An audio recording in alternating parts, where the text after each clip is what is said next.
Uh, Thank you very much all coming and all for staying here as the last presentation and the only woman presenter here. I'm so happy to be here, and let me take this. My title is a bit provoking at the EUI, Revisiting and Extending Peter Mair, the impact of Europe on national parties and party systems in the times of crisis. And I'm also a bit scared because Robert is here and he's also working on the same topic and trying to define the effect of Europe on the political parties. So let's see how many critics will come out. The outline of the presentation is basically the introduction to summarize what has done Peter Mair and what I'm trying to do, and the data, recoding findings, conclusions, and the huge future agenda. There's so much to do still. And why I started this work? Because I was trying to figure out what is the effect of Europe or the European Union on the citizens' life today with the many economic decisions, austerity measures, packages, rescues, and there was so much Europe around, and I was wondering how much effect this has. And then the same question implies with the Mair people, how much effect and what is the effect? Is there an effect of Europe on political parties, national party systems, and elections? The citizens are voting in the anti-pro-EU integration dimension. Are they taking care of this? And what is the effect of Europe in the national parliaments? So, this question created also the question Richard Rose is asking, who is representing European citizens?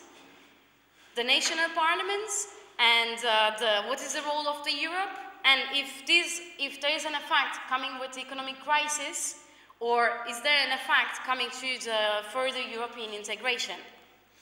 So, if there is an effect in the end on the national parties and national party systems, what is going to be the effect on the European Parliament elections forthcoming in 2014?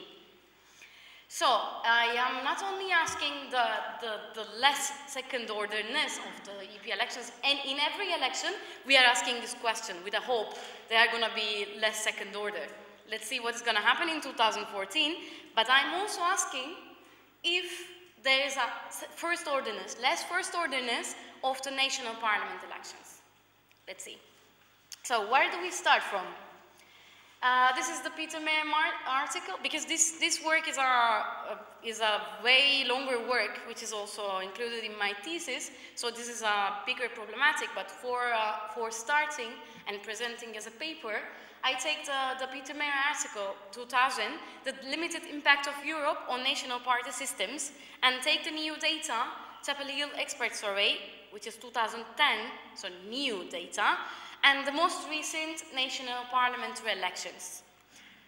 I will explain the things with the data, but as we said also before, Peter Mair is discussing two dimensions in the party systems. One is the format, and format is basically the number of relative parties in the system, and the mechanics, the interaction between these parties in the system.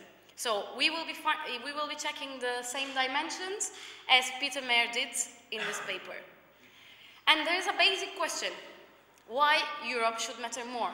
Because why we are looking for this, why we are trying to give some meaning to Europe, and we are trying to find some effect on the national parties, elections, and everything. Why?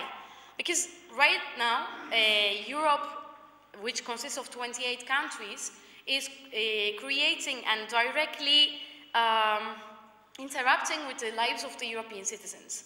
So if there is no effect of Europe, we will be seeing a representation problem or representation mismatch.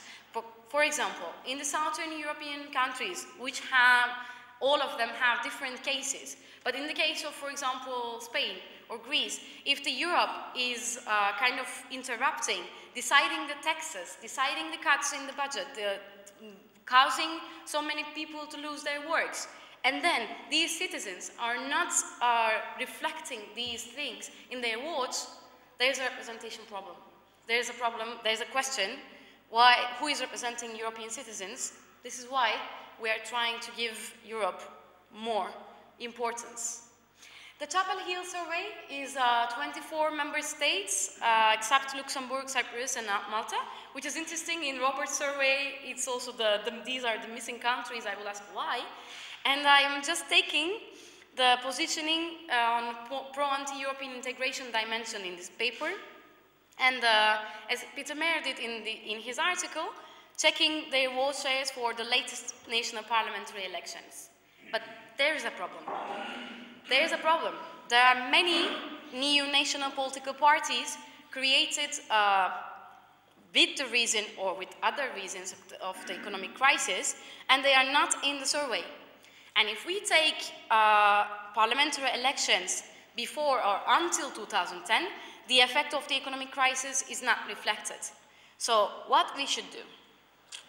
Then we said, as a group at the Autonoma, why don't we recode the new parties in the pro-anti-European dimension? It's not usual, and maybe this paper will be criticized so much, so it's going to need a rewriting when the 2014 new data is available. But for now, these are all the new parties created in these member states. Let me tell that there are also some parties that we think that they change position. But if these parties in the Chapel Hill expert survey, we didn't change their positions. So even if the existing parties change positions, and it's going to be different in the new expert surveys, these are staying with the 2010. But all these new political parties are placed in the anti-pro-European integration scale by us. And why we have done that is more obvious when we see the vote shares they have been taking in the last parliamentary elections. For example, one of today's favorite topics, Alternative für Deutschland, 4.7, but 4.7, it is not in the parliament because of the threshold in Germany. It could have been, and in my opinion, it's an interesting case for a country with no anti-European party tradition. And also the Cinque Stelle here in Italy. And there are a couple of more parties that we thought that should be included.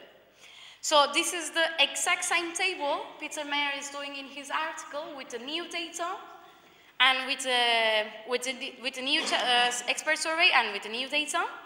So if I can manage, yeah, okay. So when we look at these are the percentage votes for the strongly pro-European integration parties. These are the anti-European integration parties. This is neither pro nor anti-European integration parties. In the expert survey that Mair is using Ray, I'm using Chapel Hill, it is from 1 to 7. But for clarifying the positions, we group them in the 3 basic dimensions, and it's the same replication and the same indexes Mair was using. So when we look at pro-European integration situations, I should focus maybe more on the Southern Europeans. We will have another comparative table, but there are some interesting cases. For example, regardless of the situation, economic situation in Portugal or in Spain, there are no anti-European parties, which makes us ask why. Why there are no anti-European parties in Spain or in Portugal, but when we look at the case of Greece, there is almost the same amount of parties, or they are taking the same amount of votes, because these are the votes in total, and this is the number of parties. So they are taking basically the same amount of votes between the pro and anti-European parties. And when we look at the case of Italy, which is a quite complicated case, still the pro-European integration parties take higher, but with the help, because this table includes all the parties represented in the parliament or not. It's including all the parties. So with everything included, Italy has almost 30%, with 2 parties, almost 30% anti-European integration vote. So what these numbers can mean, because when we look at all the countries, they deserve each and every one of them deserve a different explanation. Because these countries come from different political backgrounds. For example, when I'm thinking about Spain or Portugal, I'm commenting because they are coming from the authoritarian background. So they are still, and they have what they in their head, they are still keeping the memories of these regimes. So they are still understanding Europe as a good thing and an improvement. So whatever happens, at least now, there is no parties. But for example, when we look at the case of Mair, which is a 1% party, nothing else, there's a little fire. So when we look at all these countries, it is really interesting to see the differences between all. Since Peter Mair is taking all the parties, I'm doing the same since it's an application. I'm taking all the parties and all the countries and commenting. But of course, I'm aware that there should be a discrimination. So this is exactly the same table which Mair uses 2000 and I am doing in 2013 with 14 countries, because these are the countries that they were the member states before, except Luxembourg, which is not included our Chapeli survey. So when we look at for example, anti-European integration votes, we can see an increase in Austria, basically increase in Belgium, Denmark, an increase in Finland, France, Germany, Greece, it's an amazing case, Ireland, Italy, and Netherlands. Portugal, no, Portugal even lost these anti-European parties. And Spain was like going 0 and 0. Sweden lost, and United Kingdom increased. So except Sweden being decreasing, and Spain staying the same, and Portugal. So these three countries are the exceptions. The rest 11, the amount of anti-European votes are increasing. When we look at the case of the pro-European parties, also we should, the paper includes the analysis related to party system indicators as well. So the effective number of parties and all, but here it is just basically like this when we look at the analysis. So again, what can we say about these numbers? Because when we look at the numbers, it looks like we should conclude, okay, with the crisis, or with the further integration, which is not reflected here, because these are the already member states, but the Europe has been going through a certain change, the amount of the votes that anti-European integration parties have been taking increased. But for telling this, we should keep on deeply investigating the issue, because I think it is too early to claim Europe matters more, because it is still too early to say, and it is too hard to discriminate between the effects of European integration and between the effects of the economic crisis. So when we look at this is the same data, explaining them with the graphs, and we can see the pro-European. The Greece one is 2013, while the darker one 2000. And like we commented before, Sweden is increasing, Spain is kind of following the same path, and Portugal decreasing, and basically the analysis continues like that. And when we look at the anti-European integration dimension, we certainly see a further increase in the amount of the votes the anti-European integration political parties are taking. So, to conclude, again, the discussion about why I keep on claiming Europe matters more, first, I need a topic for my thesis, honestly. Second, I strongly believe that it should matter more, because otherwise we should really, we are facing a mismatch of representation here. And I am trying to detect the effect of, because the Europe, for example, we were talking about the case of Italy. Okay, this is not a direct interaction, but EU forced Berlusconi to leave and Monti government to come. So the effect of Europe is somehow increasing.